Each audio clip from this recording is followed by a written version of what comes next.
Your leadership success is determined by how well you lead yourself first to then effectively influence people, organizational, and market results. To lead yourself well is to recognize that you exist in a 360 reality where you absolutely must prioritize both your personal and professional well-being so that you can lead others from a place of balance, boundaries, and abundance.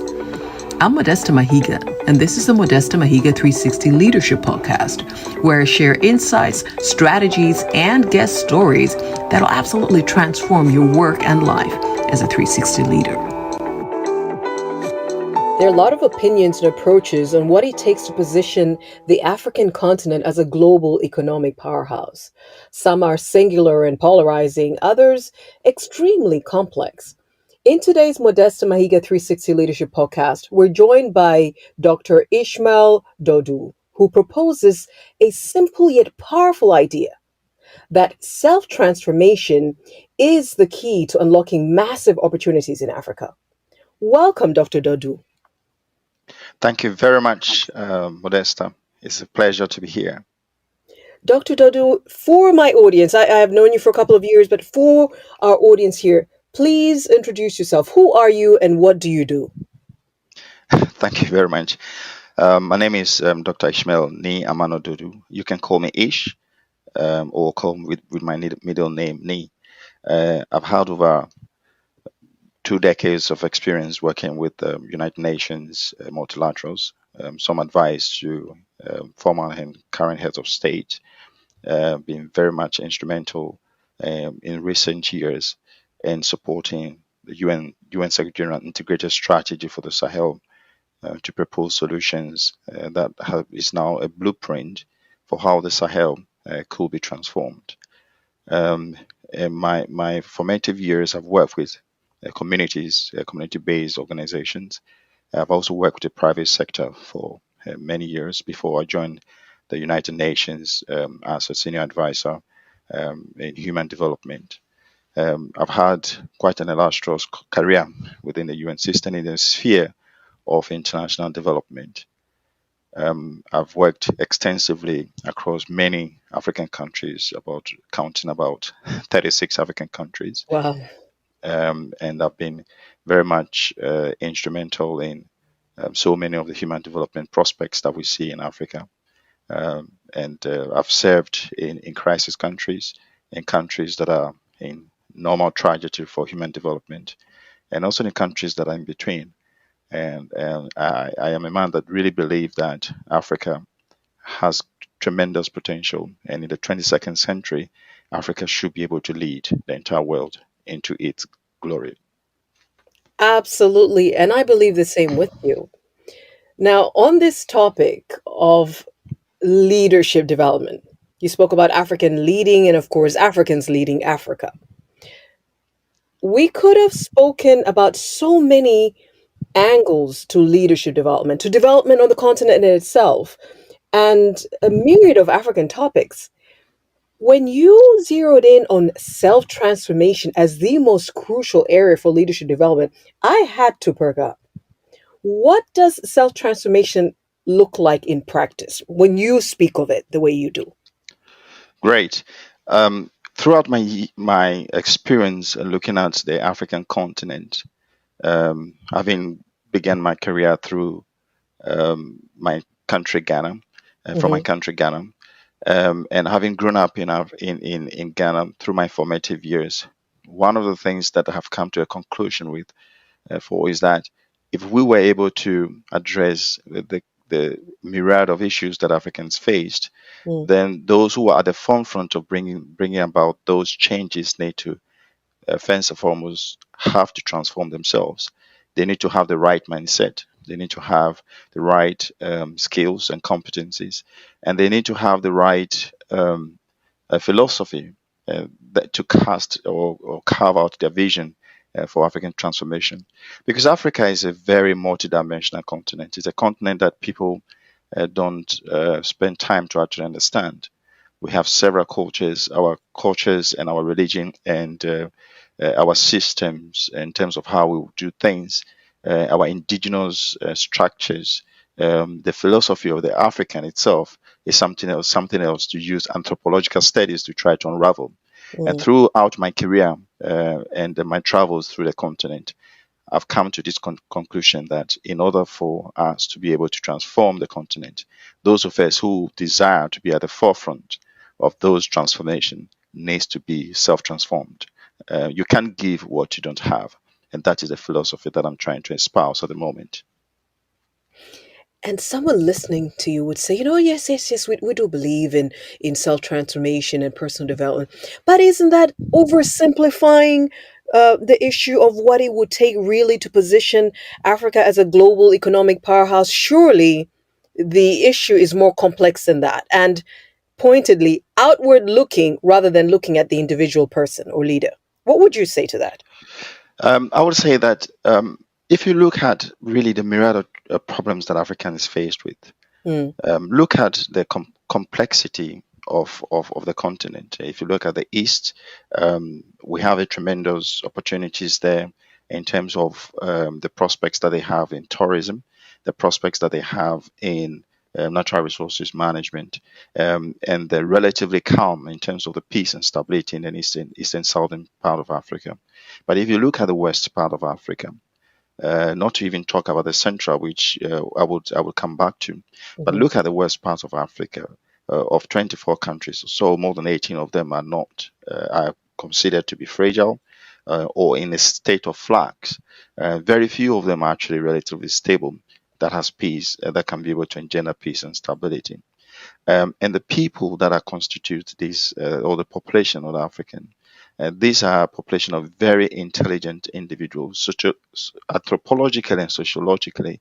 When mm, you look at the African, we are very multi-talented. We are individuals who, over many years, have gone through several processes of having to thrive through survival and through creativity, ingenuity, and innovation. And only in the recent time that the issue of good governance as a driving force for development is coming to have stability on a continent. And therefore, in order for you to look at where Africans should go from now, looking at all the future prospects, then you need to ask yourself the question: are we not human beings? Are we all not human beings? Are we not all coming? Some of us have been exposed to education internationally. There's always this challenge that even when you come back from your education into any country in Africa, you struggle to be able to fit in with all the ideas that you bring. It is because you are trying to juxtapose a foreign idea to an indigenous system. mhm, Therefore, in order to be able to succeed, you need to be take an introspection of who you are and say, well, what are the things that I need to deal with myself in order to be able to influence this complex, wonderful, highly intelligent group of people? And the first thing that I think it's very important to do is to really look at who you are, what are your what philosophies actually underpin your value system, what are your skills and competencies, what are the very things that drives you, what does your spirit of leadership look like rather than leadership spirit, because and I can explain the two. Leadership spirit is your can do spirit, that you want to feel I can do it, but mhm, spirit of leadership is that wisdom that enables you to be able to do things and bring about the massive transformation that, in physical terms, that you're looking at. So it, um, it is not to say that by focusing on self transformation that you have all the answers, but it's surely the fundamental principle for anyone who want to lead any country in Africa or want to lead a sphere or domain of influence in the in economics and social sectors of Africa. You really need to deal with this issue of self transformation, and I think it's fundamentally critical to the leadership that we need to have on a continent. We have always been asking the question, what kind of leadership do we need on a continent? mm, Would the continent ever change? Would we ever address our poverty issue? Would we ever have people coming through that really can drive things in a way that will meet the needs and expectations of us? Uh, can this happen in our lifetime? And I would want to say yes, all these things can happen in our lifetime, and rather we have the opportune time to be able to do this. And I'm very delighted to look at some of these key principles of self transformation that can provide the basis for, if you like, structuring a new leadership that can help the continent move forward.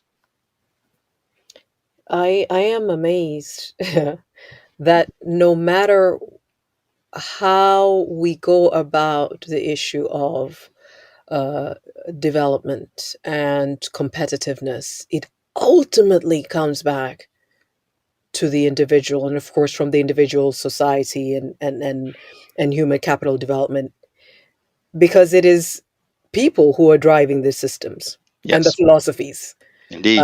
and the markets, Yeah. and but our cultures may be similar. You're from West Africa, I'm from East, Mhm. but to tell leadership who are looking to effect change that it starts with you, especially if you're considered to be lower down in the hierarchy, is possibly the greatest insult. You mentioned that key to self transformation is mindset change, it's skills development, it's competencies, it's your value system, and you said, and your philosophy. How do we start this conversation to start owning that truly this is self transformation is the most important key to unlocking massive opportunities in Africa? How do we start the conversations? And what do we need to build so that we create a critical mass of leadership that think and have the leadership spirit?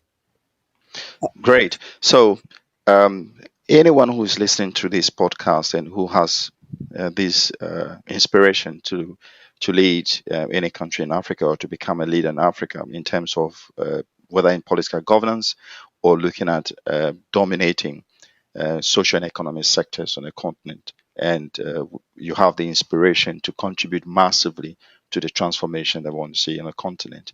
Mm, The first thing that you need to really ask yourself is, um, what inspires you? Where is this inspiration coming from?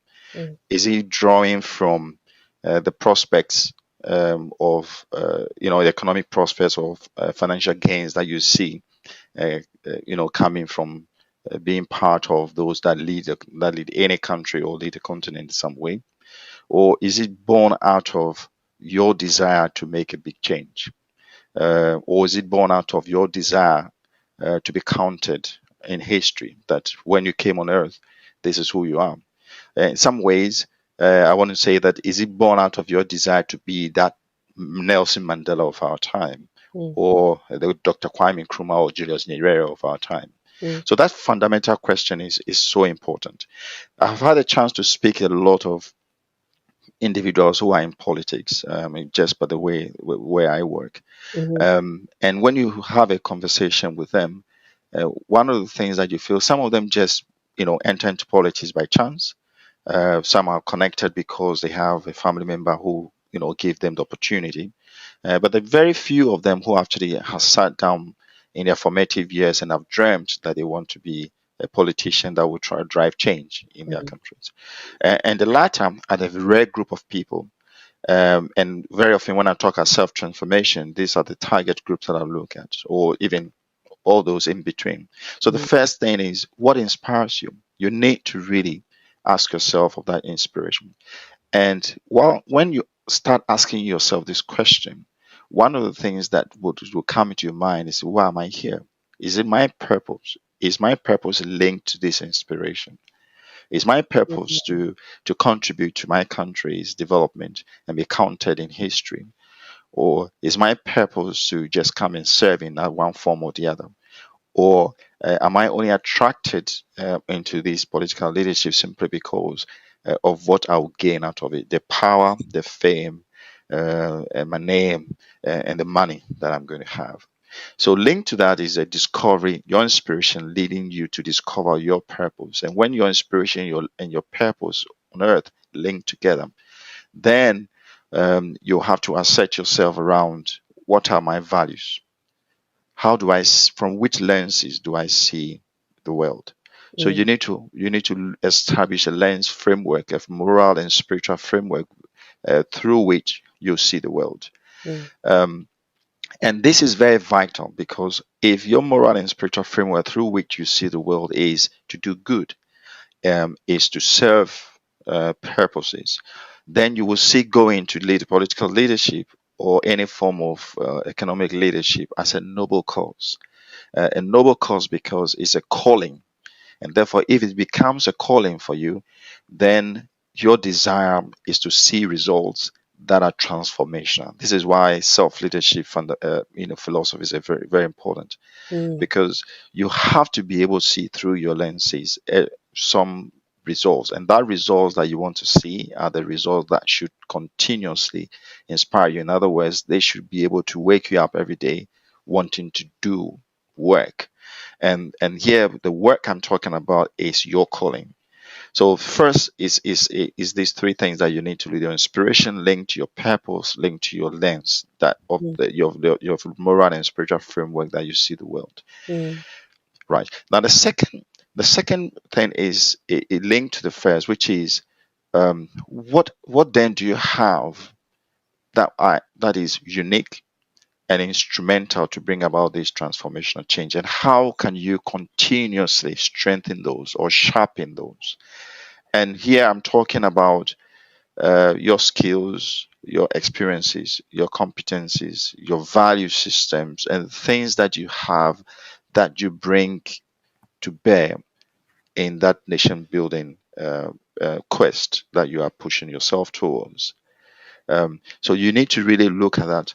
You know why? Because um, the world does not give you what you want, it gives you what you deserve. And it's a universal principle. mm, So if what you deserve, and to get what you deserve, in other words, to fulfill the purpose that you have, to be able to be transformational or mm, transforming of your country, mm, then you need to be able to sharpen those things that can distinguish you from the others.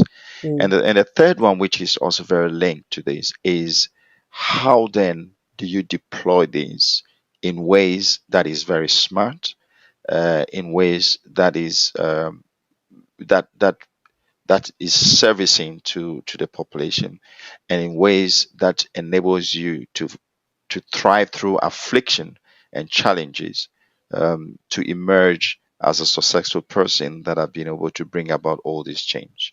And I'm happy to break down those three elements that I say are very important. But fundamental to self transformation is also dealing with yourself. mm, What are the things that can militate against your vision? mm, What are the things can harm your destiny? What are the things that you need to let go that will not be part of that future that you want to create? Is it what are the habits that you need to change, or new habits you need to learn? What characters should you embody to be able to be fit for purpose, for what you've been called? And if you look through the good books in the scriptures, everybody that has made a difference, whether you're talking about David, whether you're talking about Abraham, father of nations, or you're talking about Solomon, who built the most magnificent temple, or Noah, who built the ark and through life, or you're talking about Joseph, who was a prime minister that really did a lot of good work in Egypt, or even the ancient Egyptians of great civilization who built the pyramid. mm, Any of those who belong to this category, they've had to juggle this question of, in my moment of getting to where I am celebrated today, whether through scriptures or books that read, even Nelson Mandela and so on, there mm, were things they've had to ask themselves tough questions about. What do I need to drop? And sometimes the things that you need to drop can be forced on you because of the universal calling or what God has called you for. mm, Or you can go through afflictions and to be able to prune you to get into those. And those are the moments that make you that person who have the right inspiration, the right character, the right mindset, and the right, spiritual and moral standing to be able to drive a whole community through into the future they're looking at. I will tell you a story that we can go in, we can go into other aspects. I just want to end these fundamental principles by telling Mm, you a story that my father, my late father, told me. He mm, said, "Look, when you look at the elephant and you look at the lion, the elephant is the strongest in the jungle. When the elephant, a troop of elephants are moving and is stomping, they are very destructive. You can feel their power on the earth. The presence is very very announced and pronounced, and everybody, the birds, the apes, the lions, the every one of them, everything that is in the jungle.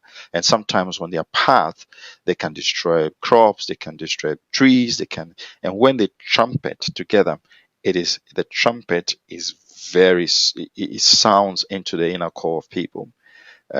But there's a question why the elephant is not the king of the jungle and the mm, lion is. mm, Because the lion, by all standards, is not the heaviest, it's not mm, the fastest, it's not the smartest, but it ends up being life. And my late father told me that there comes a time in the general assembly of the animals and the trees in the mm, jungle that they were very upset with the elephant. So mm. they created the elephant. They called the elephant third problem. This is why in old parlance, when you want to solve a problem, you say the elephant in the room. Yes. And it's because the elephant represents a huge problem.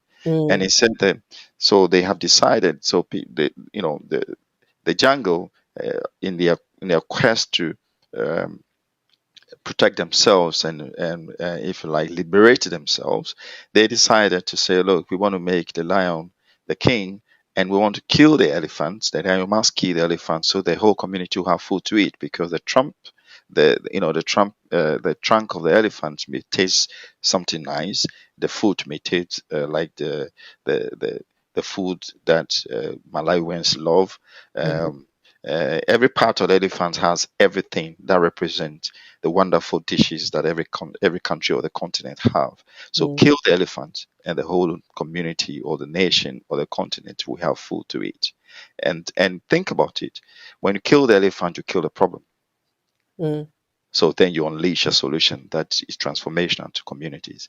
And when you so this is one of the things that and the lion, when he sees the elephant, therefore sees the elephant as food, whereas the elephant sees the lion as someone who want to eat me.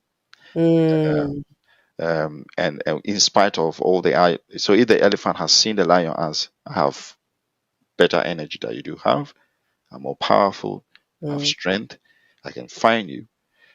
In fact, when you look at if a lion meet an elephant is that abrasive, the lion had to run away. The only time lions kill elephant is when a number of lions come together and they start strategizing through their calls, and they attack at once to be mm, able to deal with the elephant. So this is what life teaches us. It teaches us to constantly look frame.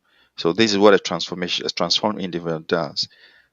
You aim towards solutions that will bring about liberation of your community. wow. Thank you so much for sharing this. When you were speaking about, oh, it's just there's so much to capture from this, and I'm gonna I'm out here struggling. But I remember Bishop David Oyedepo came to Tanzania. I don't know if it's years or decades ago, at some point. And I remember him. I went to his conference, and I remember him saying, "Only developed people develop nations." Hmm. Hmm. Powerful, powerful, Right? powerful. So everyone everywhere, Africans and outside, we've looked at the continent and as a problem to solve and and rolled up our sleeves to do the external work.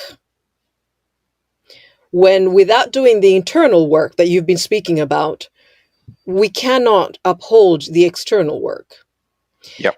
And I'm really moved by when you said, look, question your motivation, question your the purpose for which you want to serve. They're calling you because if your motivation is to make a difference, I understand from what you're saying is you will work on yourself so that Yes. you're in your best position. Your heart is in the right place, your character is in the right place, so that you're in the best position to be able to champion that call. Yep. So self transformation then it's it's good in of itself, but it's also a noble means to a noble end. Indeed. And you said something which many of us may not want to hear, but the truth is you cannot come into a context with systems and cultures and not learn how to navigate that with wisdom and tact. And this is where many may come in. Like you said, you might have the qualifications, the exposure, even the right idea, but you could get in the way of your own effectiveness Yes. and ability to influence and impact if you don't work on self transformation. That completed part one of a two-part conversation with Dr. Ishmael Dodoo on self-transformation as the key to unlocking massive opportunities in Africa. Stay tuned for part two right here on Modesta Mahiga 3